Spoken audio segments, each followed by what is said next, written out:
আল্লাহর হাবিবের ইন্তেকালের পরে সাহাবায়ে কেরাম চিন্তিত, খুবই কান্না জড়িত। ছোট্ট একটা গাঠুরি বেঁধে বেলাল আসছে, হযরত আবু বকরের সামনে দাঁড়ায় বলে, আবু বকর বিদায় দাও, মদিনায় আর থাকবো না। কেন রে বেলাল, কি জন্য মদিনায় থাকবে না? কিসের অভাব, কিসের কষ্ট?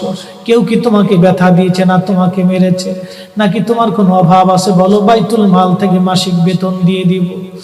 বেলাল বলে, আবু বকর রে, আমার যে অভাব, কোনদিন কি সেই অভাব পুরা করে দিতে পারবা? বলো রে বেলাল, তোমার কিসের অভাব?